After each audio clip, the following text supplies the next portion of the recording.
قال ربکم ادعونی استجب لکم ان الذین یستکبرون عن عبادتی سیدخلون جہنم داخل. تمہارا رب کہتا ہے مجھے پکارو، مجھ سے مانگو، میں تمہیں دوں گا، تمہاری دعا سنوں گا، قبول کروں. اور جو بربنائے تکبر مجھ سے نہیں مانگتے وہ جہنم میں داخل ہوں گے، ذلیل و خوار ہو. حضور نے ایک بات مجھے متن یاد نہیں ہے، بہت پیاری فرمائی. دیکھو انسانوں سے تم مانگتے ہو کچھ تو ایک دفعہ تو اس کے ماتھے پر تیوری پر بل پڑ ہی دی، کیوں میرے سامنے ہاتھ سوال کیا، کیوں مجھے، چلیے بعد میں کچھ وہ دے ہی دے، ناگوار گزر. ارے اس سے مانگو جو کہتا ہے کہ مجھ سے مانگو اور میں دوں گا. وہ نہ مانگنے پہ ناراض ہے، اس سے نہیں مانگتے. رات کے آخری ساعتوں میں، یا جسے آپ کہتے ہیں the small hours of the morning، حدیث میں آتا اللہ نزول اجلال فرماتے، جس کو ہم نہیں جانتے کیسے نزول، ذات باری تعالیٰ اور اس کے متعلقات کے بارے میں جو بات آ گئی قرآن میں حدیث میں وہ ہم مانتے ہیں. کیسا یہ ہم نہیں جانتے، اس کا ہاتھ ہے کیسا ہے ہم نہیں جانتے، اس کا چہرہ ہے کیسا ہے ہم نہیں جانتے، اس کی ساکھ ہے، اس کی پنڈلی ہے کیسی ہم نہیں جانتے، وہ سنتا ہے کیسے سنتا ہے ہم نہیں جانتے، کیا اس کے کان ہے، کیا اسے بھی ساؤنڈ ویوز کی ضرورت ہے سننے کے لیے، وہ دیکھتا ہے کیسے دیکھتا ہے ہم نہیں جانتے، وہ اترتا ہے کیسے اترتا ہے ہم نہیں جانتے. جو قرآن میں آ گیا حدیث میں آ گیا یہ بس. باقی یہ متشابہات میں سے ہے، اس کی کھود کرید میں پڑو گے تو فتنے میں مبتلا ہو جاؤ. ابتغاء الفتنۃ وابتغاء تاویلہ. لہذا حدیث میں آتا ہے کہ رات کے آخری ساعتوں میں اللہ سمائے دنیا تک، اور پھر ندا لگتی ہے حل من سائل فاعطیہ، ہے کوئی سوال کرنے والا مانگنے والا کہ میں اسے دوں، حل من مستغفر فاغفر لہ، ہے کوئی گناہوں کی معافی چاہنے والا کہ میں اسے معاف کر دوں. ہم انٹا غفیل سو رہے ہیں، ہم تو مائل بکرم ہے، کوئی سائل ہی. راہ دکھلائیں کسے، رہنم منزل ہی نہیں، راہ کسے دکھائیں. اللہ کے راستے پر چلنے کا فیصلہ کرو، اللہ کی راہ میں جہاد کا فیصلہ کرو، پھر اللہ راستہ کھولے گا. والذین جاہدوا فینا لنہدینہم سبلنا. وہ لوگ کہ جو ہمارے راستے میں جہاد کریں، محنت کریں، مشقتیں کریں، ہم لازماً ان پر اپنے راستے کھولتے چلیں. تو دعا شرک فی الدعا، مانگو صرف اللہ سے، اللہ سے، اللہ سے. وہ چاہے کسی فرشتے کے ذریعے، چاہے کسی فوت شدہ ولی اللہ کی روح کے ذریعے سے، چاہے کسی کو بھی نہیں، براہ راست اپنے حکم سے. اس کی تو قدرت ہے جو چاہے کرے، کن فیکون. وہ جیسے بھی ہو وہ آپ کی ضرورت پورے گا. وہی ہے جو کہ مشکلات کو حل کرنے والا، وہی ہے کہ رزق دینے والا، وہی ہے. الحمدللہ الحمدللہ وکفا والصلاة والسلام على عباده الذين اصطفى، خصوصا على افضلهم وخاتم محمد وعلى آله وصحبه. اما بعد فقد قال الله تبارك وتعالى كما ورد في اول بقرة: اعوذ بالله من الشيطان الرجيم، بسم الله الرحمن الرحيم، الف لام ذلك الكتاب لا ريب هدى للمتقين الذين يؤمنون بالغيب ويقيمون الصلاة ويتقون والذين يؤمنون بما أنزل إليك وبالآخرة أولئك على هدى أولئك. وقال عز وجل كما ورد في نفس السورة: ليس البر أن تولوا وجوهكم قبل المشرق والمغرب ولكن البر من آمن بالله والآخر والملائكة كتابه. وقال جل وعلا كما ورد في آخر نفس السورة: آمن الرسول إليه كل آمن بالله وملائكته لا نفرق بين أحد من رسله وقالوا سمعنا وأطعنا غفرانك ربنا. وقال عز وجل كما ورد في القرآن سورة التغابن: فآمنوا بالله ورسوله والنور الذي أنزل الله بما تعملون يوم يجمعكم ليوم الجمع ذلك يوم التغابن ومن يؤمن بالله ورسوله يكفر عنه سيئات جنات تجري من تحتها الأنهار خالدين فيها أبدا ذلك. والذين كفروا وكذبوا بآياتنا أولئك أصحاب النار خالدون. رب اشرح لي صدري واحلل عقدة من لساني. اللهم ربنا ألهمنا رشدنا وأعذنا من الشر. اللهم أرنا الحق حقا وارزقنا اتباعه وأرنا الباطل باطلا. اللهم صل على عبدك ونبيك محمد وصل وسلم وبارك على جميع وعلى ملائكتك وعلى عبادك الصالحين وعلينا معهم يا. معزز حاضرین خواتین، آج ہم اللہ کا نام 4 خطبات آپ دعا کریں کہ اللہ تعالیٰ حالات کو سازگار بنائے رکھے. میری طبیعت بھی اس قابل لوگ آپ کو طبیعت میں آپ کو میری آواز سے ہو رہا ہو، تاہم جیسا بھی کچھ ہے اللہ تعالیٰ جو اس میں اس کام کو جاری رکھے. یہ اسی جو پہلا خطبہ ہمارا ہے سیرت کے بارے میں، اس کا عنوان ہے فلسفہ دین میں نبوت و رسالت کا مقام. یہاں لفظ فلسفہ قابل کیا فلسفے کا دین کو تعلق. عام طور پر ہم حکمت قرآن، حکمت استعمال قرآن کی. فلسفہ قرآن کی اصطلاح نہیں. ان دونوں میں جو فرق ہے وہ نوٹ کر. فلسفہ خالص منطق پر آگے, جہاں کوئی چیز منطقی طور پر ثابت نہ ہو وہاں فلسفہ آگے نہیں بڑھتا. جبکہ حکمت جو اس میں جہاں منطق سے بھی سروکار ہے وہاں فطرت کے اندر جو چیزیں اللہ نے ودیت کی اور جو بدیہیات فطرت کہلاتی ہیں, جن کے لیے کسی دلیل کی دلیل جو ہے ثابت, ان چیزوں کو بھی ملحوظ رکھ. فطرت سلیمہ کی رہنمائی میں عقل اور منطق اپنا سفر طے کرے تو اس کا جو قرآن مجید میں حکیم انسان کی مثال دی ہے حضرت لقمان کی. وَلَقَدْ آتَيْنَا لُقْمَانَ الْحِكْمَةَ, ہمارا جو منتخب نصاب ہے سورہ لقمان کی. البتہ ایک بات جانیں کہ فلسفے کی بہت سی شاخیں ہیں. منطق خود ایک فن ہے اگر, لیکن وہ فلسفے کی شاخ شمار ہے. ایک زمانے میں نفسیات بھی فلسفے کی شاخ, یہ سب فلسفے کے. لیکن اب جو ہے فلسفے کے لیے علیحدہ علیحدہ نام. ایک کا نام ہے میٹا فزکس. میٹا فزکس جو ہے اس کا براہ راست تعلق جو ہے ایک ہے فزیکل ورلڈ, وہ جو ہم اپنے حواس سے خمسہ سے اس کے بارے میں معلومات ہے, جو مادی کائنات, چاہے ہم نے اپنی ننگی آنکھ سے دیکھا چاہے ٹیلیسکوپ سے. دیکھنے والی شے تو آنکھ ہی ہے نا, ٹیلیسکوپ تو کچھ نہیں دیکھتی, دیکھتی تو آنکھ ہے. ٹیلیسکوپ نے اس آنکھ کا دائرہ بہت وسیع. مائکروسکوپ سے دیکھا تب بھی دیکھا تو آنکھ نے ہے. مائکروسکوپ دیکھنے تو چاہے انسان نے اپنے حواس خمسہ سے مجرد جو ایسے وہ ہے ان سے کام لے کر کچھ معلومات حاصل کا, اس میں جو اضافے ہو گئے دوربین آ گئی وغیرہ وغیرہ, سب سے جو بھی چیز ہمیں معلوم وہ فزکس طبیعیاتی علوم سائنس. میٹا فزکس کا نام ہے جہاں یہ کہ حواس جو ہے یہ ساتھ میں حواس کے دائرے سے باہر. میٹا فزکس اور میٹا. اب ظاہر بات ہے میں نے ابھی جو آیات آپ سورہ بقرہ کی ابتدائی آیات الف لام میم ذالک الکتاب لا ریب فیہ للمتقین الذین یؤمنون بالغیب, قرآن مجید سے استفادے کی شرط اول ہے غیب پر ایمان.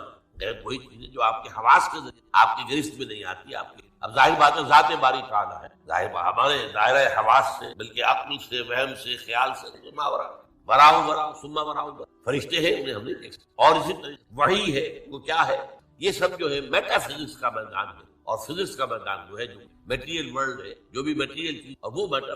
تو قرآن کا جو میٹا فزکس ہے, اب ظاہر بات ہے کہ جب سائنس بہت آگے بڑھ گئی فزیکل سائنس, تو ضرورت اس عمل کی ربی کہ قرآن کے میٹا فزکس کے ساتھ جدید فزکس سے حاصل شدہ معلومات کو جوڑا جائے, دیکھا جائے. یہاں پہ تضاد تو نہیں ہو سکتا, ناممکن. اور بہترین بات ہے جو doctor, Quran is the word of God and this universe is the work of God. کس نے بنایا ہے یہاں کے قانون طبیعی جو بھی ہے فزیکل لا کس نے بنایا ہے, یہ ساری کائنات کس نے بنایا, کون اس کو چلا رہا ہے. یدبر الامر من السماء الى الارض, کون؟ تو word of God Quran, work of God کائنات. دونوں میں تضاد. عام انسان کے بھی قول و فعل میں تضاد ہو, آپ کا قول یہ ہے آپ کا عمل. اللہ کے قول اور عمل کے اندر تضاد ہے. یہ ضرور ہوا ہے کہ قرآن مجید تو آج سے 1400 برس پہلے جو ہے نازل ہوئی, اس وقت انسان کی مادی معلومات تھی کم کہ قرآن مجید فزیکل فینومینا کا جو تذکرہ ہوا ہے اس طور پر سمجھا نہیں, اس لیے کہ ابھی ہماری معلومات اس کائنات مادی کے بارے میں بہت محدود. لیکن جیسے جیسے سائنس آگے, قرآن نے پہلے کہہ دیا تھا سنریہم آیاتنا فی الآفاق حتی یتبین لہم انہ الحق. یہ ہم قرآن کو آج دے رہے تھے, لیکن ہم اپنی آیات نشانیاں آفاق اور انفس دکھائیں گے اور دکھائیں گے, یہاں تک کہ یہ بات تم پر بالکل واضح ہو جائے گی, مبرہن ہو جائے گی یہ قرآن حق. تو جتنی سائنٹیفک ترقی ہوئی ہے ثابت کیا ہے قرآن کی حقانیت. آپ نے پہلے بھی تذکرہ سنا ہوگا ٹورنٹو یونیورسٹی کا جو ہیڈ آف دا ڈپارٹمنٹ, جو یہ ایک خاص علم جنین ہے, یعنی ماں کے بطن میں جو بچہ پرورش پاتا ہے, ایمبریولوجی اس سائنس. آج جبکہ انسان نے آپ کو معلوم ڈسیکشن کا ہے, مائکرو اور نہ معلوم کیا کیا چیزیں ہیں اندر داخل, گھٹنے کا درد ہے گھٹنے میں کیمرہ داخل کر دیتے ہیں وہاں سے دیکھ لیتے. تو آج جو معلومات حاصل ہوئی ہے وہ حیران ہوا. 1400 برس پہلے یہ کیسے دے دی گئی قرآن میں, مانا مورخ وقائی نے یہ مانا. فرینچ سرجن تھا شاہ فیصل, اس کے بعد علاج کے لیے انہوں نے قرآن پہ کوئی بات نہیں, میں آپ کے لیے استاد بنا دوں. بادشاہ کے لیے کیا پوچھا, سعودی عرب سے لا کر رکھ دی قرآن پڑھ کتاب the Bible, the Quran and the science. اور اس میں یہ ثابت کیا اور اقرار کیا کہ قرآن میں کوئی شے وہ نہیں ہے جسے سائنس نے غلط ثابت کیا. یہ ہو سکتا ہے کہ قرآن میں بہت سی چیزیں ایسی ہیں جن کی حقیقت تک ابھی سائنس کی رسائی نہیں, یہ اور بات ہے. لیکن کوئی شے ایسی ثابت ہو گئی ہو کہ قرآن کی یہ بات غلط ثابت ہو. آج صرف یہ جو دو علوم علیحدہ چل رہی, دو آنکھیں ہیں, ایک آنکھ یہ دیکھو کھول آنکھ, زمین دیکھ, فلک دیکھ, فضا دیکھ, زمین اور آسمان کو. افلا ينظرون الى الابل كيف خلقت والى السماء كيف رفعت. دوسری آنکھ وہی. ان دونوں آنکھوں سے اس سے حقیقت کا علم قرآن سے دو, اس سے کائنات کا علم اپنی حواس خمسہ اور عقل. یہی ہے در حقیقت میری آج کی بنیاد کہ نبوت اور رسالت کا مقام و مرتبہ دین کا جو میٹافزکس، دین کا جو فلسفہ اور حکمت ہے، تو ہمیں سب سے پہلے یہ جاننا ہوگا، یہاں یہ ذکر کر دوں کہ میں نے اس موضوع پر جس پر آج میں یہاں تذکر کر رہا ہوں، آج سے جو ہمارا ٹاؤن ہال ہے، جنا ہال، 26 مارچ 1970 کو، اور وہ تقریر 26 کی کتاب ہے نبی اکرم صلی اللہ علیہ وسلم کا مقصد بیشک۔ یہ جو میرا آج کا لیکچر ہے وہ پہلا لیکچر اس 25 جو علامہ اقبال نے جو کہا تھا only stones do not change, رائے کوئی وسعت اپنی کسی بات پر انسان نظر ثانی کر سکے، اس پہلو سے یقیناً کچھ تھوڑا سا فرق نظر آئے گا اگر آپ دونوں کا تقابلی مطالعہ کریں۔ میری آج کی اور آج سے 2 سال قبل میری یہ کتاب آئی ہے، اس کا تو عنوان ہی اصل میں ایسا تھا کہ جس سے ہمارے بہت سے رفقا جو ہے گھبرا گئے، عنوان کا مطلب بھی سمجھ میں نہیں آئے گا، ایجاد و ابداع عالم، ایجاد و ابداع عالم سے لے کر عالمی نظام خلافت، جب کائنات کا آغاز ہوا ہے اس سے لے کر اور جو اختتام ہونا ہے اس دنیا کا خلافت علی منہاج النبوہ عالمی سطح پر، اس کے درمیان سارے لنک سائنس اور قرآن دونوں کے حوالے سے، اور دونوں کو جن حضرات کو موضوعات سے میری وہ کتاب بھی پڑھے آج سے 25 سال پہلے، نبی اکرم صلی اللہ علیہ وسلم کا مقصد بیسر اور انقلاب نبوی کا اساسی، پھر یہ کہ یہ ایجاد و ابداع عالم کا بھی مطالعہ کریں، میرا جو ہے آج کے ان دونوں کی تفصیل کا ذریعہ کی بات آسان ہے۔ دیکھیے قرآنک میٹافزکس کیا ہے، ہم اس کو ایمان سے تعبیر کرتے ہیں۔ میں نے یہ چند آیات آپ کو، ایمانیات کیا کیا ہیں، اللہ پر ایمان، آخرت و آخر ایمان، وحی پر ایمان، فرشتوں پر ایمان، کتابوں پر ایمان، حضور کی ختم نبوت و رسالت پر ایمان، قرآن کے آخری اللہ کا کلام ہونے اور اس کے محفوظ ہونے پر، بعد بعد الموت پر، جنت اور حساب کتاب وزن اعمال پر، تمام ایمانیات سب کیا ہے، یہ میٹافزکس، یہ ہمارے اس دائرہ حواس کے اندر آنے والی ان ایمانیات کو 3 بڑے بڑے عنوانات کے تحت جمع کیا۔ نمبر 1 ایمان باللہ یا توحید، نمبر 2 ایمان بالآخرہ یا معاد، معاد کے معنی لوٹنے، عاد یعود عود لوٹنا، معاد لوٹنے کی جگہ اس میں ظرف۔ تیسرے ایمان باللہ، اب جب یہ ایمان باللہ کیا ہے چند چیزیں میں گنواؤں گا۔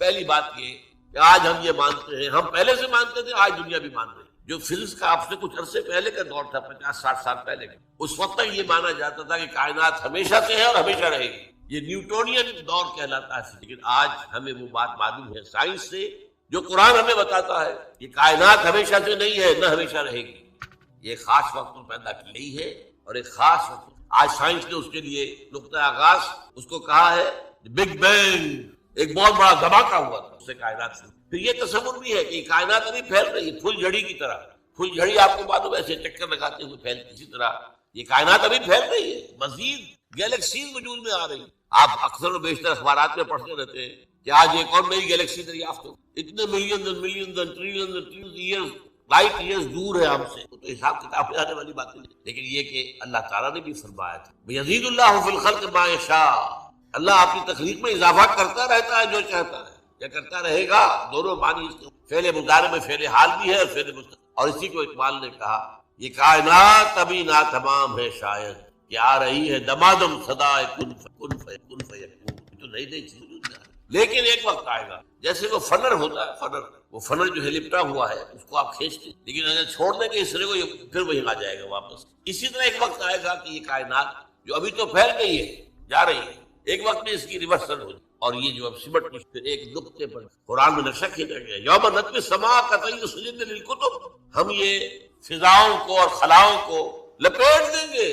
دیکھیے آج کا کانسیپٹ اور قرآن کے، جیسے پچھلے زمانے میں کتابیں ہوتی تھی، جلد بندی کا تو معاملہ نہیں تھا، ایک کاغذ پر لکھ کیا پورا ہو گیا، اس کے ساتھ نیا کاغذ چشمہ کر اور اس کو رول کر، اب آپ نے دوسرے کو لکھا وہ پورا ہو گیا، پھر اس کو اور رول کر دیا، تیسرا لگا، وہ رول بنتے اسکرولز بھی کہلاتے ہیں۔ تو یہ اسکرولز، یہ آسمان، اللہ تعالیٰ فرما رہے ہیں یوم نطوی السماء کطی سجل للکتب، جیسے اس زمانے کی کتابیں ہوتی تھی جو اسکرولز کی صورت میں ہوتی تھی، اس طرح ہم آسمان ہوتے۔ یہ کائنات نہ ہمیشہ سے ہے نہ ہمیشہ، ایک ہستی ہے البتہ جو ہمیشہ سے ہے اور ہمیشہ رہے گی، وہ ہستی اس کائنات کی خالق ہے، اس کی جہاں تک ذات کا تعلق ہے یہ ہمارے فہم سے، ہمارے عقل سے، ہمارے تخیل سے، ہمارے تصور، ہمارے وہم سے، وراء الورا ثم وراء الورا ثم وراء، اس کے بارے میں علم یہی ہے کہ یہ سمجھ میں آ جائے کہ اس کو ہم نہیں جان سکتے، بیانڈ اوور لمٹس، اس کے بارے میں ساری معرفت جو ہمیں حاصل ہوتی ہے وہ اس کی اسماء و صفات سے۔ شاید آپ سے ابھی یاد ہو، بچپن میں اگر یاد کرائے ہوں گے والدین، ایمان مجمل، ایمان مفصل۔ ایمان مجمل کیا ہے؟ آمنت باللہ کما ہوا باسمائہ و صفاتہ وقبلت جمیع احکامہ اقرار باللسان و تصدیق بالقلب، یہ اسماء و صفات ہماری، اس میں بھی لمیٹیشن ہے۔ اللہ بصیر ہے، دیکھتا ہے، کیسے دیکھتا ہے یہ ہم نہیں جانتے، کیا اس کی اس طرح کی کوئی آنکھ ہے؟ کیا وہ بھی دیکھنے کے لیے روشنی کا محتاج ہے؟ باللہ ہمارے ہاں تو ایسے حیوانات موجود ہیں جو بغیر روشنی کے دیکھتے ہیں، تو اللہ کا دیکھنے والا ہے، سمیع ہے، سنتا ہے، کیسے سنتا ہے؟ کیا ساؤنڈ ویوز کی ضرورت ہے اسے بھی؟ اس کا بھی کوئی کان ہے جس سے آ کر ٹکرائے ہوئے؟ اسی طرح اس کا کوانٹیٹیو پہلو، اللہ ہر شے پر قدیر ہے، کتنا قادر ہے ہمارا تو تصور بڑا محدود۔ یوں سمجھیے کہ ہمارے دماغ کی مثال اس سنار کی جو ترازو ہوتی ہے، تولے ماشے یہی تو لے گا، ٹنوں تو نہیں تول سکتا، سریا لا کر آپ۔ تو اللہ تعالیٰ کی اسماء و صفات کا بھی وہ کتنا قدیر ہے، کتنا بصیر ہے۔ لہذا معلوم ہوا کہ اللہ تعالیٰ کی بات کے بارے میں ہماری معلومات بس یہ ہے، ایک بڑا پیارا شعر، دور بینان بارگاہ الست جز پئین مرداند کے ہست۔ یہ بارگاہ الست جو ہے، یہ جو ہم عہد کر کے آئے تھے اللہ سے، الست بربکم قالوا بلی، تو بارگاہ الست اللہ کی، جو لوگ اس بارگاہ میں دور تک دیکھ سکتے سوائے اس کے، یہ تو ہمیں معلوم ہے کہ ہے، لیکن کیا ہے، کتنا ہے، کیسے دیکھتا ہے، کیسا اس کا چہرہ ہے، حالانکہ قرآن میں فرمایا ہے کیسے اس کے ہاتھ ہے، قرآن میں فرمایا ہاتھ، دور بینان بارگاہ الست جز پئین مرداند کے ہست۔ اس کی میں مثال دیا، دیکھیں کوئی دیوار ہے بہت بڑی، اب آپ دیکھ رہے ہیں تو آپ کو اندازہ ہو گیا 100 فٹ جہاں تک نظر آ رہی ہے کوئی رنگ وغیرہ ہے، اندھا شخص وہ جا کے دیکھے گا ہے بھائی فصیل تو ہے، یہ وہ ہے کہ دور بینان بارگاہ الست جز پئین مرداند کے ہست ہے۔ یہ جو اللہ ہے جس نے اس کائنات سارے نام اچھے نام، ارید اللہ عبد الرحمن ایما تدعو فلہ الاسماء الحسنی، چاہے اللہ کہہ کر پکار لو، چاہے رحمان کہہ کر پکار لو، جس کو بھی پکارو یہ جان لو کہ تمام اچھے نام اسے، تمام اچھی صفات اسے، اور تمام و کمال ہے، وعلی کل شیء بکل شیء علیم، ہر چیز پر قادر، ہر چیز پر۔ پھر وہ تنہا ہے، تنہا اپنی ذات میں تنہا، لا شریک لہ، کوئی شریک نہیں، نہ صفات میں شریک ہے نہ اختیارات میں شریک ہے، وہ تنہا ہے، لا مثل لہ ولا مثال لہ ولا مثیل لہ ولا ضد لہ ولا ند لہ ولا کفو لہ۔ یہ ہے اللہ کی ذات کے مراد کا۔ اب آئیے دوسرا، ایمان بالآخرہ۔ اس اللہ نے جو اس کائنات کو تخلیق فرمایا ہے، اس میں اس کی تخلیق کا کلائمیکس انسان ہے۔ اس کی میں تفصیل ذرا بعد میں بیان کروں، ابھی یہ مضمون تخلیق کا کلائمیکس اس انسان کی، جسے ہم اپنے محدود مشاہدے کے احساس سے، کوئی بہت برا ہو گیا نا 100 برس، کوئی 100 کراس کر گیا تو اخبار میں خبریں آ جائیں گی، یہ انسان یہ ملائک بنے، یہ کلائمیکس ہے اللہ کی۔ اور ایک خاص بات نوٹ کیجیے، اللہ نے فرمایا خلقتہ بیدی، میں نے اسے اپنے دونوں ہاتھوں سے بنایا۔ دونوں ہاتھ کون سے ہیں؟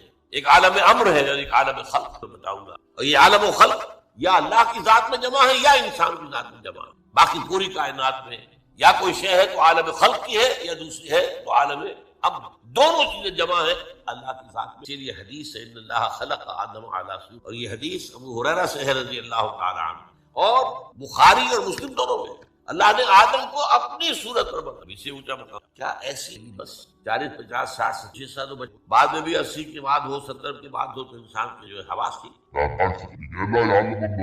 علم ختم ہو جاتا۔ قرآن یہ بات جو افسوس ہے صدر کہ آج بالکل ذہنوں سے خارج، انسان کی زندگی بہت طویل ہے، بہت طویل ہے، بہت طویل۔ علامہ اقبال جو کہتے ہیں تو اسے پیمانہ امروز و فردا سے نہ جاویداں پہم دما ہر دم جمع ہے، چاہیے ایسے ہی بڑھ ہم یہ قرآن کا 5 زندگیاں ہیں انسان، جن میں سے 2 ڈورمنٹ ہے، سوتے ہیں۔ سب سے پہلے انسان کو عالم ارواح میں پیدا کیا گیا، صرف روحیں تھی جسم نہیں، اور یہی عالم امر روح، یہ سنونک عن الروح قل الروح من امر ربی، یہ آپ سے روح کے بارے میں پوچھتے، فرما دیجئے یہ روح میرے رب کا امر ہے، امر۔ اس کے بعد اسی امر کے دوران، اسی روحانی زندگی کے دوران عہد لیا گیا الست بربکم قالوا بلی، ساری ارواح آدم سے لے کر آخری انسان جو دنیا میں آئے گا سب کی ارواح موجود تھی، میری، میرے والد کی، میرے دادا کی، پردادا کی، سگڑ دادا کی، آدم تک، اور میرے بیٹے کی اور پڑ پوتے کی، اور آخری انسان جو آئے گا تمام انسانوں کی۔ الارواح جنود مجندہ، حدیث میں الفاظ، لشکروں کے لشکر، تمام ارواح انسانیہ پیدا کر، لیکن جس ان سے عہد لیا گیا الست بربکم قالوا بلی، کیا میں نہیں ہوں تمہارا رب، مالک، آقا، حاکم، پروردگار؟ وہی ہمارا حاکم ہے۔ پہلی دن اس کے بعد سلا دیا گیا۔ نیند اور موت میں زیادہ فرق نہ سمجھ، موت جو ہے وہ بھی ایک طرح کی نیند ہے، اور نیند بھی ایک طرح کی موت ہے۔ چنانچہ جو دعا مسنون ہے، جب صبح آپ تو آپ کی زبان پر جو دعا آنی چاہیے اگر آپ کو یاد ہو، الحمدللہ الذی احیانی بعد ما اماتنی والیہ، اس اللہ کا شکر مجھے زندہ کیا اس کے بعد کہ مجھے مردہ کر دیا تھا۔ نیند مردہ ہوتا ہے تو یہ طرح ہے، اور موت جو آنے والی ہے، موت معدوم ہونے کا نام تو نہیں ہے، مردہ پڑا ہے، زندگی تو نہیں ہے، لیکن یہ کیا معدوم ہو گیا ہے؟ ہے موجود ہے۔ اور دوسری بات یہ کہ ہمارے علم کے مطابق تو یہ ہے کہ ادھر سے ادھر منتقل ہونے کا نام ہے، ہم تو انتقال کہتے ہیں۔ بھائی آپ لاہور سے کراچی منتقل ہو گئے، اللہ خیر، آپ ایک عالم سے دوسرے عالم میں منتقل ہو، عالم دنیا سے عالم برزخ، عالم برزخ سے عالم آخرہ. تو پہلی زندگی عالم ارواح میں، جبکہ ہمارے پاس جس پھر سلا دیا گیا یہ دوسری زندگی ہے، لیکن یہ موت کی کیفیت کے. پھر ہماری تیسری زندگی آئی ہے اس دنیا میں رحم مادر میں، جب حیولہ بنا ہے اور 120 دن کا جنین ہو، امبریو ہو، پھر اللہ فرشتے کو. یہ حدیث اور متفق علیہ روایت ہے. بدقسمتی سے جو چیزیں ہمارے مادی ذہن سے ٹکراتی ہیں ہم انہیں قبول نہیں کرتے. مادیت کا اتنا غلبہ ہے کہ جو چیز بظاہر اس مادی کیفیات اور مادی قوانین اور ضوابط کے تحت نہیں آتی ہم ان کو ریجیکٹ کر دیں، حالانکہ وہ عالم ہی اور ہے، یہ عالم اور ہے. روح اس مادی عالم کی شے نہیں ہے. حدیث میں آتا ہے حضرت عبداللہ ابن مسعود رضی اللہ تعالیٰ عنہ کی روایت ہے کہ رحم مادر میں 40 دن وہ جو امبریو ہوتا ہے وہ نطفے کی شکل، پھر 40 دن علقہ، پھر 40 دن مضغہ، ثم یرسل الملک فینفخ فیہ الروح، پھر فرشتے کو بھیجا جاتا ہے اور وہ فرشتہ اس میں روح. یہ جس کی زندگی ہے روح جمع جسم، یہ ہماری حیات دنیا، روح جمع جسم. اور زندگی کون سی ہو گئی ہے؟ عالم ارواح کی. پھر وہ کولڈ سٹوریج میں جہاں سلا دیے گئے، ڈمپ کر دیے گئے دنیا کی. پھر موت، چوتھی زندگی شروع ہو گئی عالم برزخ. وہ زندگی ہے، موت نہیں ہے. وہ تو سب مانتے ہیں. عذاب قبر ہم مانتے ہیں، قرآن سے ثابت ہے. بعض لوگ یہ سب قرآن میں ذکر کرتے ہیں، لیکن میرے پاس زیادہ وقت نہیں ہے. برزخ کے اندر زندگی کی ایک کیفیت ہے، اس کے اندر جیسے کہ ہمارے یہاں بڑی ویسے حضور کی آیا ایسی ہے جیسے دنیا میں تھی یا اس سے کچھ. میں کہا کہ دنیا کی عالم برزخ، اس عالم برزخ میں کہا گیا شہداء کو وَلَا تَقُولُوا لِمَن يُقْتَلُ فِي سَبِيلِ اللَّهِ أَمْوَاتٌ بَلْ أَحْيَاءٌ وَلَٰكِن لَّا تَشْعُرُونَ. اللہ کی راہ میں شہید ہو جانے والوں کو اموات مت کہو، مردہ مت کہو، زندہ ہے. تمہیں اس کا شعور. ہمیں شہداء کی زندگی کا شعور نہیں. پھر صدیقین اوپر ہے، پھر انبیاء ان کے اوپر ہے، پھر رسول ان کے اوپر ہے، سب سے اوپر سید المرسلین ہے. کیا مَا لَا عَيْنٌ رَأَتْ وَلَا أُذُنٌ سَمِعَتْ مَا خَطَرَ عَلَىٰ قَلْبٍ. بہرحال پھر یہ چوتھی زندگی آ گئی. پھر آئے گا، پھر سور پھونکا جائے گا اور پھر فَإِذَا هُمْ قِيَامٌ يَنظُرُونَ. تو سب زندہ ہو کر دوبارہ کھڑے ہو. وہ یوم القیامہ ہوگا، کھڑے ہو. اور اس سے ہمارا 5واں دور شروع ہو جائے گا، حیات. اچھا، حیات اخروی کے بارے میں ہمارا کیا ایمان ہے؟ کیا وہ کبھی ختم ہونے والی ہے؟ وہ تو ابدی ہے. فَإِنَّهَا لَجَنَّةٌ أَبَدًا وَلَنَارٌ أَبَدًا. یہ پوری زندگی ہے. زندگی کتنی بڑی ہو. تو اسے پیمانہ ابن فردا سے جامداں بہم دماں.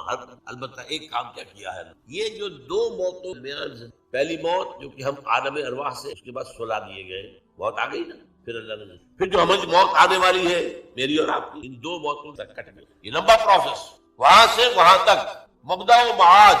انا للہ و انا الیہ راجعون. چھوٹا سا ہماری حصہ کاٹ کر امتحانی خلق الموت والحیات لیبلوکم ایکم احسن عملا. اس نے زندگی اور موت کی تخلیق کی تاکہ تمہیں آزمائے کہ کون ہے تم میں سے اچھے عمل کرے. یہ امتحانی اقبال نے ملزم ہستی سے تو براہ مانند حباب. اس زیاں خانے میں تیرا امتحان ہے زندگی. اب امتحان 3 گھنٹے کا، وہ 30 سال کا. تو ایک کوانٹیٹیو ایلیمنٹ ہو رہا ہے. امتحان ہے. Testing is testing. یہ حیات دنیاوی امتحان ہے. ملزم ہستی سے تو براہ مانند حباب. اس زیاں خانے میں تیرا امتحان ہے زندگی. اس کے بعد جب ہمیں دوبارہ اٹھا لیا حساب کتاب ہو، آباد کا جزا و سزا کے فیصلے، اور پھر یہ جنت اور وَإِنَّهَا لَجَنَّةٌ الْأَبَدَ أَوْ نَارٌ. یہ حیات ایک ایمان باللہ اور ایمان بالآخرہ. ایمان بالآخرہ جس من میں پورے حیات انسانی کا ایک تصور. اب آئیے، میں نے کہا تھا تخلیق کے بارے میں میں اپنے آپ کو یہ جدید سائنس کے حوالے سے بھی بہت اہم. بدقسمتی ہماری یہ ہے کہ ہمارے جو فلسفی مسلمان، ابن سینا ہو، فارابی ہو، جو متکلمین ہوئے جنہوں نے عقل سے کام لے کر قرآن کی تفسیر، امام راضی میں بہت بڑے مقام پر ہیں، اور ہے کوئی صوفی مزاج، صوفی ہے، فلسفی ہے، ان سب نے اپنی زیادہ تر دار و مدار یونانی حکماء اور فلاسفہ کی بات کی. سقراط اس کا شاگرد، افلاطون اس کا شاگرد، ارسطو. ہمارے متکلمین، ہمارے فلاسفہ سب ارسطو کے شاگرد. ہمارے صوفیہ اکثر و بیشتر افلاطون اور پروٹائنس، فلاطینوس. لہذا مولانا روم نے بڑا شکوے کے انداز میں کہا تھا، چند خانی حکمت یونانی. تم کب تک یونانیوں کی حکمت پڑھتے رہو گے، یونانیوں کا فلسفہ پڑھتے رہو گے، یونانیوں کی میٹا فزکس، یونانیوں کی منطق. چند خانی حکمت یونانیہ، حکمت قرآنیہ راہم میں خاں. کبھی ذرا قرآن مجید میں جو حکمت دی گئی، جو فلسفہ دیا گیا، جو حقائق بیان کیے گئے، کبھی ان پر لو. اللہ تعالیٰ توفیق. میری دلی آرزو کہ آپ میں ذہین لو. ظاہر بات ہے کہ یہ میدان ہر شخص. یہ آیت بسم اللہ جو ہے وہ سورہ فاتحہ کا حصہ ہے یا نہیں؟ تاہم چونکہ ایک موقف یہ ہے کہ آیت بسم اللہ بھی سورہ فاتحہ کا جز میں شامل نہ بھی ہو، تب بھی ظاہر بات ہے کہ اس سے پہلے لکھی ہوئی تو ہے مصحف کے اندر. تو آج آیت بسم اللہ کے بارے میں بات ہوگی. یہ آیت بسم اللہ جو ہے، جیسا کہ میں نے ابھی عرض کیا آپ سے، اختلاف ہے تمام جو صورتیں ہیں سوائے ایک کی ان سے پہلے یہ آیت موجود ہے، بسم اللہ الرحمن الرحیم۔ البتہ ایک سورہ توبہ ہے جس سے پہلے یہ آیت نہیں لکھی۔ اس کی وجہ یہ ہے حضرت علی رضی اللہ تعالیٰ عنہ کے الفاظ میں کہ چونکہ سورہ توبہ جو ہے وہ تلوار ہاتھ میں لے کر نازل ہوئی۔ سورہ توبہ کے شروع میں جو اعلان ہے کہ مشرکین عرب سے اب کوئی معاہدہ نہ اللہ کا ہے نہ اللہ کے رسول کا ہے صلی اللہ علیہ وسلم، اب ان کو صرف 4 ماہ کی مہلت ہے، اس عرصے میں یہ اگر ایمان لے آئے تو ان کی جان بخشی ہو جائے گی ورنہ انہیں قتل کر۔ یہ بات ذرا چونکہ کڑوی ہے، اگر ان جو آیات ہیں سورہ توبہ کی انہیں ان کی فیس ویلیو پر دیا جائے تو اعتراض وارد ہوتا ہے۔ اس کا تو مطلب یہ ہے کہ اسلام جو ہے بالجبر پھیلایا گیا ہے تلوار کے زور سے اور موت کی دھمکی کے ساتھ، لیکن یہ جان لینا چاہیے کہ اصل میں یہ عام نہیں ہے، یہ حکم یہ خاص ہے بنی اسماعیل کے، وہ عرب جو حضرت اسماعیل کی اولاد تھی، انہی میں سے حضور بھی تھے، لہذا ان پر گویا کہ حضور کی بعثت کے ذریعے آخری درجے میں اتمام حجت ہو۔ اب اگر وہ ایمان نہیں لائیں گے تو اللہ تعالیٰ کا جو مستقل قانون ہے کہ جس قوم کی طرف اللہ رسول بھیج دیتا تھا اگر وہ قوم انکار کرتی تھی تو ہلاک کر دی، جیسے آپ کو معلوم ہے قوم نوح ساری کی ساری غرق کر دی، قوم ہود، قوم عاد جس کا نام ہے برباد کر دی گئی، تباہ کر دی، قوم صالح جس کا نام سمود ہے وہ بھی اسی طرح ہلاک کیے گئے، قوم شعیب جس کا نام مدین ہے وہ بھی ہلاک کیے گئے، آل فرعون وہ بھی غرق کیے گئے۔ اسی طرح سے در حقیقت یہ حکم اب ان لوگوں کے لیے جن میں سے حضور تھے اور جن کی طرف حضور کی اصل بعثت تھی، هو الذی بعث فی الامیین رسولا منہم، وہی ہے اللہ جس نے بھیجا ہے ان امیین میں سے ایک رسول، انہی میں سے، یہ کوئی باہر سے آیا ہوا نہیں ہے، اجنبی نہیں ہے، انہی میں سے، لہذا ان پر اتمام حجت آخری درجے میں ہو۔ اب اگر وہ ایمان نہیں لائیں گے تو وہ مستوجب قتل۔ یہ مہلت دی گئی 4 مہینے، اگرچہ یہ آیت جو ہے بہت ہی خوفناک لگتی ہے اپنی جگہ پر، یہ مضمون واقعہ کیا ہے؟ سب اہل عرب ایمان لے آئے، کچھ لوگ پھر عرب چھوڑ کر چلے گئے، انہوں نے ہجرت کی، لیکن یہ کہ کچھ لوگ جو ہیں وہ صرف کچھ لوگ تھے، اکثر جو ایمان لے آئے۔ اس طریقے سے کسی ایک شخص کا قتل بھی اس آیت کے مطابق نہیں، نوبت نہیں آئی، یہ صرف ایک دھمکی۔ بہرحال یہ حکم چونکہ بہت سخت حکم ہے، لہذا حضرت علی کا فرمانا یہ ہے رضی اللہ تعالیٰ عنہ کہ چونکہ اس کے شروع میں اتنا سخت حکم آ رہا ہے تو یہ آیت جو ہے جس میں اللہ کے 2 اسماء آ رہے ہیں الرحیم الرحمن، تو گویا کہ یہ آیت پھر مناسبت نہیں رکھتی اس مضمون کے ساتھ۔ رحمت والا پہلو نہیں ہے یہاں پر، حکومت والا پہلو ہے، سختی والا پہلو، سزا کا پہلو، لہذا اس سے پہلے جو آیت بسم اللہ نہیں لکھی۔ باقی 113 صورتیں جو ہے قرآن مجید ان کے شروع میں یا ان سے پہلے کہہ لیجیے آیت درج، لیکن آیا یہ آیت ہر اس صورت کا جز شمار ہوگی؟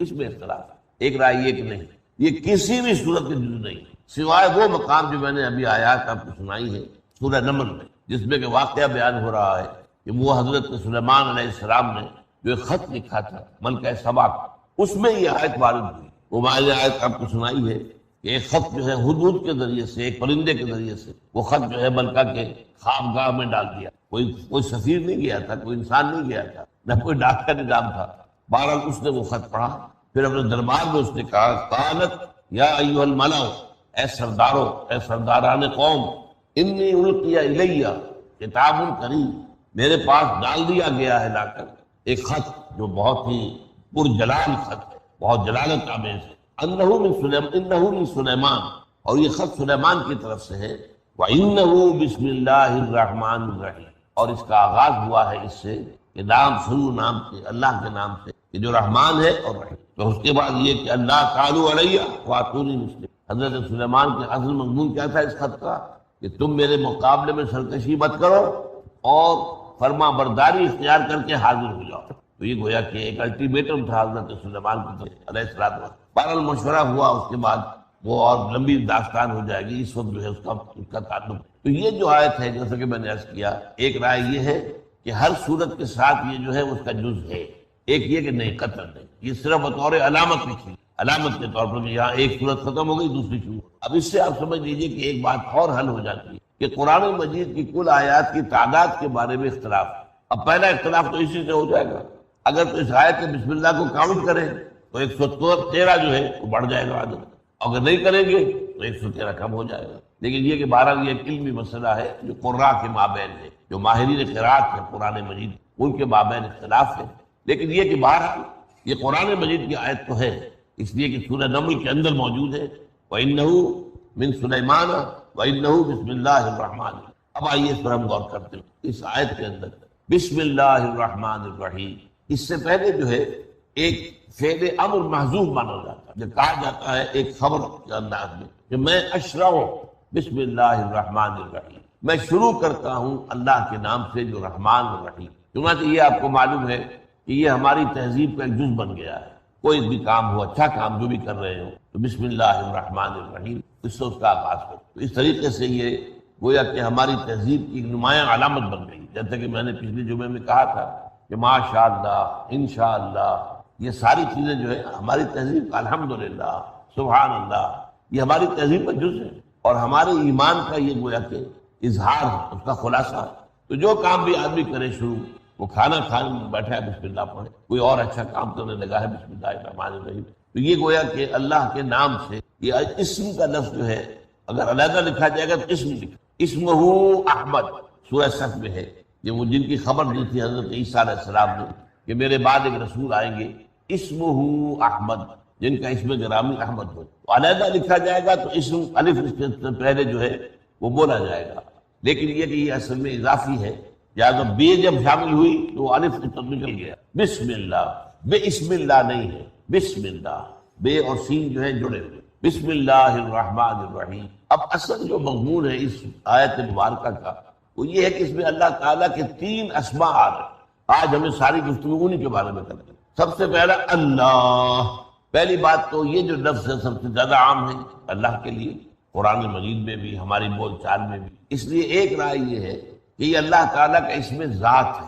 اللہ کا اسم ذات ہے، لیکن ایک رائے یہ ہے کہ اللہ کا اسم ذات کوئی نہیں ہے، اللہ کے تمام اسماء جو ہیں وہ صفاتی ہیں، جیسے رحیم، رحم کرنے والا، یہ نکرہ ہے، اس کے آخر میں تنوین آ رہی، رحیم، الرحیم، یہ نام ہو گیا اللہ کا، الف لام جب جس میں جڑ گیا تو اب خاص ہو گیا اللہ تعالیٰ کے لیے، الرحیم، رحمان، لیکن یہ کہ الرحمن، اسی طریقے سے ہر معاملہ، العزیز، عزیز، عزیز ذو انتقام، اللہ تعالیٰ بہت زبردست ہے، انتقام لینے والا ہے، تو عزیز یہ صفت ہے، العزیز یہ اللہ کا نام۔ تو تمام اللہ کے اسماء جو ہے سوائے اس ایک کے جس میں اختلاف ہے، لیکن میں عرض کر رہا ہوں کہ اس میں بھی ایک رائے یہ ہے، نحویین کی رائے یہی ہے، یہ بھی صفاتی نام ہے اللہ کا، الہ پر الف لام داخل ہوا ہے اور ایک الف یہاں پر محذوف ہو گیا، الالہ، الہن، کوئی الہ، کوئی سا الہ نکرہ ہے، الالہ یعنی اللہ، وہ جو حقیقی الہ ہے، جو واقعی الہ ہے، جو سب سے بڑا الہ ہے، جو معبود برحق ہے، تو گویا کہ یہ بھی ایک صفاتی نام ہے، الہ پر الف لام کے داخل ہونے سے یہ اللہ بنا ہے، جیسے میں نے مثالیں دے دی، الرحیم، العلیم، العزیز، الغفار، الستار، یہ اللہ تعالیٰ کے جتنے بھی صفات ہیں ان پہ جب ہم الف لام داخل کر کے معرفہ بنا دیتے ہیں تو وہ اللہ کا نام ہے۔ اب یہاں سوال پیدا ہوتا ہے کہ یہ گویا کہ اگر تو یہ ہے اس میں ذات، تو یہ کسی بھی مادے سے مشتق نہیں مانا جائے گا، جیسے لاہور ایک شہر کا نام ہے، اب اس کا کوئی مادہ تلاش کرنا تو ممکن نہیں ہے، دہلی ایک شہر کا نام ہے، تو ناموں کے بارے میں ظاہر بات ہے یہ وہ مانا جاتا ہے کہ ان کے لیے کوئی ضروری نہیں، ویسے ہی کہ اور نام ہو، عبد الرحیم، تو رحیم تو ظاہر بات ہے کہ اللہ تعالیٰ کا نام ہے عبد الرحیم، اور الرحیم کا بندہ تو وہ تو ایک صفاتی نام ہے اللہ کا، لیکن یہ ہے کہ یہ جو الہ یہاں پر اس پر الالہ کا جب بنا ہے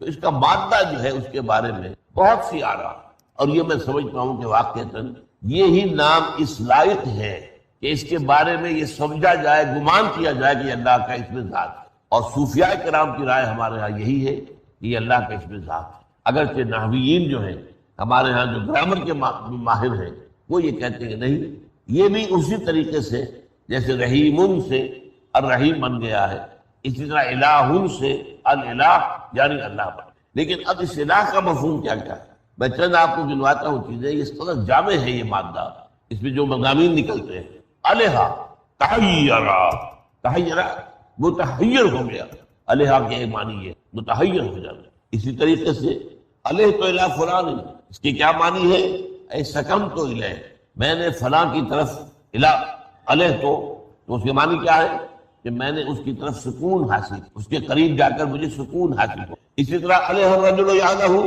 اذا فضع من امر نزل به فلاحہ غیرہ اے اجارہ، اگر کوئی شخص کہتا ہے کہ فلاں شخص جو ہے اس نے الہ کیا، اس کی طرف راغب ہوا اس لیے کہ اس پر کوئی مصیبت آ گئی تھی اور اس مصیبت کے لیے اس نے اس کی پناہ طلب، اسی طرح الہل فصیلو الی امہ، اونٹنی کا بچہ جو ہے بچڑا ہوا تھا، اس سے بچھڑا ہوا تھا، لیکن کسی طرح اس کی رسی باندھا ہوا ہوگا کہیں، جیسے کہ آپ بھی بھینسوں کے بچوں کو جو ہے وہ باندھ کر رکھتے ہیں، ورنہ دودھ پی جائے گا سارا کا سارا، آپ کو کیا ملے گا؟ لہٰذا وہ یہ ہے کہ اس کو باندھ کر رکھو، اگر کہیں اس کا رسہ کھل گیا تو کہاں جائے گا؟ وہ تیر کی طرح سیدھا جائے گا اپنی ماں کی تھنوں کی۔ اس کو بھی کہا گیا الہ، جیسے کہ وہ بچہ جو بچھڑا ہوا تھا اپنی ماں سے دور تھا، اسے علیحدہ کر دیا گیا تھا، اسے جب آزادی ملی ہے تو لوٹا ہے، دوڑا ہے، بھاگا ہے اپنی ماں کی۔ لا یلوہ کے معنی قومی ہے، اس کے معنی ہے احتجبہ، کوئی چیز کی جو چھپ گئی ہماری نگاہوں سے اوجل ہو گئی، احتجبہ چھپ گئی۔ والہہ والہانہ محبت کرنا، جیسے وہ کہتے ہیں والہانہ محبت، اس کے لیے بھی یہ مادہ آتا ہے۔ اب یہ اتنے مفہوم ہے اس حرف کے اندر، الف لام ہا سے جو لفظ بنتا ہے، جو لفظ بنیں گے ان میں یہ تمام مفہوم۔ اب اس میں دیکھیے کہ 3 تصورات ہیں اللہ کے بارے میں، یہ ہے بہت نقطہ اہم جو سمجھ میں۔ ایک عوام الناس کا تصور کیا ہے الہ کا، معبود کا، کہ وہ مشکل کشا ہے، وہ ہمارے تمام مسائل کا حل کرنے والا ہے، مصیبت کا دور کرنے والا ہے، وہ رزق دینے والا ہے، وہ ہماری ضرورتیں پوری کرنے والا ہے، قاضی الحاجات ہے۔ یہ جو تصور ہے یہ عوام کا تصور۔ اللہ کی طرف ان کا رجوع اس حیثیت سے ہو، وہ اللہ سے رزق طلب کرتے ہیں، اللہ تعالیٰ ہی سے اعانت طلب کرتے ہیں، اللہ تعالیٰ ہی سے اپنی مصیبت کے اندر مدد طلب کرتے ہیں، اللہ تعالیٰ ہی سے اپنی بیماری میں شفا کی درخواست کرتے ہیں۔ تو اس معنی میں عوام الناس کا تصور جو الہ کا ہے وہ یہ ہے کہ اپنی حاجت روائی کے لیے، اپنی مشکل کشائی کے لیے، اپنی بیماری کے دور کرنے کے لیے، اپنی ضروریات پوری کرنے کے لیے انسان جس طریقے سے وہ جو اونٹ کا بچہ جو ہے وہ بچھڑا ہوا تھا، علیحدہ ہوا تھا اپنی ماں سے، باندھ رکھا تھا آپ نے، جیسے ہی وہ کھلا وہ سیدھا گیا ہے ماں کی طرف، اسی طرح جیسے ہی انسان تکلیف میں مبتلا ہوتا ہے، کوئی مسئلہ اس کو دامنگیر ہو جاتا ہے، کوئی مشکل پیش آ جاتی ہے، اللہ کی طرف یہ معبود کا تصور جو ہے عوام الناس کا۔ لیکن جو فلسفی ہیں ان کا تصور کیا ہے؟ وہ ہستی کے جس کے بارے میں کچھ نہیں جان سکتے، تحیر، حیران، اللہ کی عظمت کا کوئی اندازہ ہم کر نہیں سکتے، اللہ کی ذات کا تو کوئی تصور تک ممکن نہیں۔ اے برون از وہم و قیل و قال من، تو ہمارے تصورات سے، ہمارے وہم سے، اور وراء الورا ثم وراء الورا ثم وراء الورا، تو جو فلسفی ہے وہ اللہ کا تصور جب کرتا ہے تو احتجبہ، اور یہ کہ وہ تحیرہ، اللہ کے جو چھپا ہوا ہے اور جس کے بارے میں تحیر کے سوا انسان کو کچھ آتا نہیں۔ ہاں اگر ہم جان سکتے ہیں تو اس کی صفات کے بارے سے، جس سے اللہ جو ہے رحیم ہے، اللہ جو ہے سمیع ہے، اللہ بصیر ہے، یہ صفات ہیں، ان صفات کے حوالے سے ہم اللہ کو جانتے ہیں۔ لیکن صفات کے بارے میں بھی 2 باتیں ہم نہیں جانتے۔ اللہ سمیع ہے، کیسے سنتا ہے یہ ہم نہیں جانتے، کیا اس کے بھی ہمارے طرح کے کان ہیں؟ کیا اس سے بھی ساؤنڈ ویوز کی ضرورت ہے کہ وہ اس کے کان میں جائے اور وہاں جا کر اثر پیدا کرے تو انسان سنے؟ ہم نہیں۔ سمیع ہے، کیسے سنتا ہے یہ ہم نہیں، کتنا سمیع ہے یہ بھی ہم نہیں، ہم تصور نہیں کر سکتے۔ وہ قدیر ہے، کتنا قدیر ہے ہمارے تصور سے باہر۔ ظاہر بات ہے کہ ہمارا عقل، ہماری سوچ یہ تو اس طرح ہے جیسے کہ ایک جو سنار کی ترازو ہوتی ہے، وہ ماشے اور تولے تو تول سکتی ہے، ٹنوں سریا تو نہیں تول سکتی۔ تو ظاہر بات ہے کہ اللہ تعالیٰ کی صفات کا بھی ہم صرف یہ جانتے ہیں کہ وہ سمیع ہے، بصیر ہے، قدیر ہے، یہ سب جانتے ہیں، لیکن کیسے سنتا ہے، کیسے دیکھتا ہے، کیسے اس کا وجود کیسا ہے، وہ ہر جگہ موجود ہے، کیسے موجود ہے؟ وہ معکم اینما کنتم، وہ تمہارے ساتھ ہی ہوتا ہے جہاں کہیں بھی تم ہو، کیسے، کس معنی میں ہے؟ وہ ہر جگہ موجود ہے، کس معنی میں ہے یہ ہم نے، لیکن یہ ہے کہ اس کی صفات کے بارے میں۔ دوسری بات، وہ کتنا سمیع ہے، کتنا بصیر۔ اب اس میں ایک لفظ ہمارے پاس جائے پناہ ہے، کل، ہوا علی کل شیء قدیر، وہ ہر چیز، ہوا بکل شیء علیم، وہ ہر چیز کا علم رکھتے۔ تو ہم یہ کہہ سکتے ہیں مثلا اللہ خیر سے کل، اب کل کتنا ہے اس کا اندازہ جو ہے، جیسے آپ کو معلوم ہے کہ آج سے کوئی 500-700 سال پہلے آدمی کیا سمجھتا ہوگا آسمان کہاں ہے؟ یہ کوئی چھت ہے، شاید 2-4 میل اوپر ہو گیا آسمان ہمارے زمین سے، بس اور کیا۔ آج ہمیں معلوم ہے کہ آسمان جو ہے اس کی جو پہنائیاں ہیں اس کا تو اندازہ ہی ممکن نہیں، آسمان کا کوئی تصور ہی ابھی تک ہمارے سامنے نہیں آیا۔ یہ گیلیکسیز، نئی سے نئی گیلیکسیز دریافت ہو رہی ہیں، اتنے billion trillion years, light years کے فاصلے پر، اور وہ نئی ایک گیلیکسی ایجاد ہو رہی ہے، معلوم ہو رہی ہے، انکشاف ہو رہا ہے، لیکن کیا سمجھتا تصور تھا پہلے سے؟ تو بس اسی طریقے سے میں کہا کرتا ہوں، مثال کے طور پر یہ بات کہ اللہ بارش برساتا ہے، کیسے برساتا ہے؟ آج سے 400-500 سال پہلے اگر کسی بیچارے دیہاتی کا تصور یہ ہو کہ جیسے کوئی ماشکی جو ہے وہ مشق سے چھڑکاؤ کرتا ہے، ایسے ہی اللہ تعالیٰ کی شاید کو بہت بڑی مشق ہے اور اس مشق کے ذریعے سے چھڑکاؤ کرتا ہے، اگر یہ بھی اس کا تصور ہے اللہ کر رہا تو اس کے ایمان میں کوئی خلل نہیں ہے، اس لیے کہ اس نے یہ تو مان لینا اللہ کر رہا، کسی دیوی کی طرف یا دیوتا کی طرف منسوب نہیں کر رہا، اللہ کر رہا۔ تو اس معنی میں اس کا جو صحیح ہے توحید قائم ہے، البتہ یہ کہ ظاہر بات ہے کہ تصور تو اس کا اپنی ذہنی سطح کے مطابق ہوگا، اپنی ذہنی سطح سے بالا تر ہو کر تو سوچنا اس کے لیے ممکن نہیں ہے۔ تو آج ہمیں معلوم ہے کہ بارش کیسے برساتا ہے اللہ، کہ سمندروں سے پانی بخارات بن کر اٹھتا ہے، اوپر جا کر بادل بن جاتے ہیں، پھر ہوائیں ہیں، ہوائیں جو ہے ان کو لے کر دور دراز جگہ پر جاتی ہیں، پھر بارش برستی ہے۔ اب یہ لیکن ہم کیا کہیں گے، یہ سارا نظام اللہ کا قائم کردہ ہے اور اللہ کے حکم کے تحت چل رہا ہے، لہٰذا اللہ بارش پڑتا ہے۔ گویا کہ یہ سارا کا سارا میکینزم ہے، اب یہ انڈرسٹوڈ ہے کہ یہ سارا نظام اللہ نے بنایا ہے اور اللہ ہی اس کو چلا رہا ہے، اور جب چاہے گا اس کے خلاف بھی کر سکتا، اچانک بھی بغیر کسی اس کے کہ کوئی بخارات سمندر سے اٹھے اور ہوائیں لے کر آئیں، جہاں چاہے اللہ پانی بڑھتا ہے، اس کا اختیار مطلق ہے۔ لیکن یہ کہ اس نے جو نظام اس دنیا میں بنایا ہے، اب ہم نے سائنس کے ذریعے سے اس نظام کا مطالعہ کیا ہے، یہ سائنس نے یہ سارے گوشے جو ہیں انسان، یہ اللہ تعالیٰ کے افعال کے جو مختلف پہلو ہیں، ان میں سے کچھ پورے تو ابھی نہیں، لیکن کچھ نہ کچھ تو ہم پر واضح ہو گیا ہے۔ بارش ایسے برستی ہے، زلزلہ ایسے آتا ہے، یہ زمین کے اندر جو ہے نیچے پلیٹیں ہیں اور مختلف جو ہے ان کے اندر جو ہے حرکت ہوتی ہے، تب یہ زلزلہ آتا ہے۔ کسی زمانے میں لوگوں کا کیا خیال تھا کہ ایک بہت بڑا بیل ہے، سانڈ ہے، اور اس کے سینگوں کے اوپر جو ہے زمین ٹکی ہوئی ہے، وہ ایک سینگ پر ہوتا ہے، جب ذرا تھک جاتا ہے تو ذرا سینگ بدلتا ہے، دوسرے سینگ پہ لے لیتا ہے، تو اس سے زلزلہ آتا ہے۔ اب یہ ایک تصور ان کا تھا، اور کیا کرتے ہیں ان کے سمجھ میں اور کہاں سے آتا ہے؟ انہوں نے تو زیر زمین جا کے ابھی دیکھا نہیں تھا، سمندر کی تہہ میں جا کر دیکھا نہیں تھا کہ وہاں سے واقعی معلوم ہو جائے کہ کس طریقے سے مختلف جو ہے پلیٹس وہ کہلاتی ہیں، یہ وہ جس طریقے سے کہ وہ آپس میں جڑی ہوئی ہے، لیکن ان کے اندر ایک خلا ہے اور اس میں حرکت پیدا ہوتی ہے تو زلزلہ آتا ہے۔ بہرحال اس اعتبار سے سب سے پہلی بات یہ کہ اللہ تعالیٰ کے بارے میں عام لوگوں کا تصور وہی حاجت روا ہے، وہی مشکل کشا ہے، وہی تکلیف روا کرنے والا ہے، وہی ہمیں شفا دیتا ہے، جیسے سورہ شعراء میں فرمایا وَإِذَا مَرِضْتُ فَهُوَ يَشْفِينِ، جب میں بیمار ہوتا ہوں تو وہی مجھے شفا دیتا ہے۔ یہ ساری چیزیں جو ہے اللہ تعالیٰ کا، لہذا فطرت کیا ہے انسان کی، تکلیف میں وہ رجوع کرتا ہے۔ ہاں جب آدمی آرام سے ہوتا ہے تو اس پر غفلت آ جائے، پھر وہ اللہ کی طرف متوجہ کم ہوتا ہے، تکلیف میں اللہ کو پکارتا ہے۔ یہ قرآن مجید میں بار بار آیا کہ دیکھو جب تم سمندر میں ہوتے ہو اور اگر ٹھیک ٹھیک کشتی چل رہی ہے تو ٹھیک ہے، تم بھی مطمئن ہو، جب طوفان آتا ہے تو پھر تم اللہ کو پکارتے چیختے ہو، اے اللہ ہم تیری ہی بندگی کریں گے، ہمیں اس مصیبت سے نجات دے دے۔ تو معلوم ہوا تمہارے دل کے اندر تو اللہ ہی ہے، وقت کے اوپر تم نے اسی کو پکارا، اور یہی اصل میں واقعہ بیان ہوتا ہے ابو جہل کے بیٹے کے ایمان لانے کا۔ حضرت اکرمہ رضی اللہ تعالیٰ ابو جہل کے بیٹے تھے، اور تھے وہ بھی سخت مزاج ابو جہل کا بیٹا، وہ تو آپ کو معلوم ہے کہ پتا پر پوت اور پتی پر گھوڑا، بہت نہیں تو تھوڑا تھوڑا، تو جیسا پتا تھا ابو جہل سخت ترین انسان، ایسے وہ بھی تھے۔ لیکن وہ جو میں آج شروع میں بیان کر چکا ہوں، جب سورہ توبہ کی آیات آ گئی کہ اب یا تو 4 مہینے کے اندر اندر ایمان لے آؤ یا قتل عام ہو جائے گا تمہارا، تو یہ بھی ان میں سے شامل تھا، یا شامل تھے کہوں گا اس لیے کہ بعد میں تو وہ ایمان لے آئے اور صحابی ہیں، اور مسیلمہ کذاب کے خلاف جو ہے جنگ کرتے ہوئے شہید ہوئے، اور بہت ہی بہادری کے ساتھ جہاد کیا انہوں نے بعد میں اللہ کی راہ میں۔ تو وہ جو ہے ان کا گردن اکڑی ہوئی تھی کہ میں اس وجہ سے تو ایمان نہیں لاؤں گا محمد صلی اللہ علیہ وسلم، ٹھیک ہے میں ملک چھوڑ کر جا رہا ہوں۔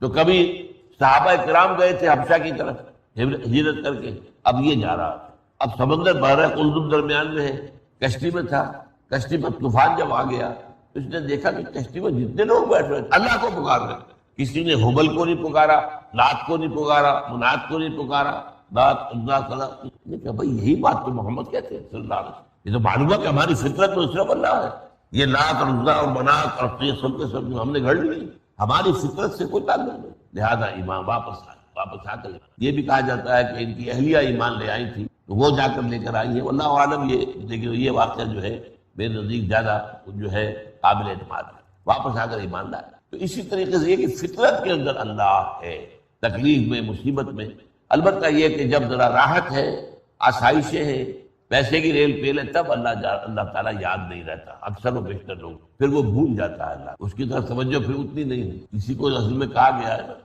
حضور نے فرمایا ما قل و کفا خیر مما کثر و الہا،